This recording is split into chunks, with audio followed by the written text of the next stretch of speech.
చేయలేదు, అబద్ధాలు ఆడలేదు, ఎవరిని మోసం చేయలేదు, ఎవరికి చేయి దాచలేదు. ఇది నీ మొగుడు సంపాదన, మూటలు మోసి సంపాదించిన సంపాదన. దేవుడి ముందు పెట్టు. అవును, నాన్నేనే.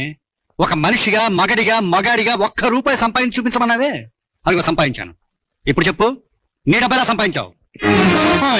ఏదో జరిగిపోయింది, దాన్ని వదిలేండి. ఆగమ్మా, నువ్వు మధ్యలో రావద్దు. ఇది మా తండ్రి కూతుళ్ల సమస్య, నేనే సమాధానం చెప్తాను. కుష్ఠరోగి, అందువల్ల ఈవిడకు పరిచర్యలు చేయడానికి ఎవరూ ముందుకు రాలేదు. ఆవిడ బట్టలు తుకుతాను, బట్టలు తొడిగిస్తాను, స్నానం చేయిస్తాను, అన్నం తినిపిస్తాను. ఎవరు ఒప్పుకోని పని నేను చేస్తున్నాను కనుకని నేను అడిగినంత జీతం మన వీధి చివరి వరకు కారు. అంతేకాని నేను వ్యభిచారం చేయలేదు. అయ్యగా, ఈ పనిలో కుదిరిసింది నేనే బాబు. మీ బిడ్డ చేత నేను తప్ప పని చేయిస్తాను. చెప్పండి బాబు. అమ్మా,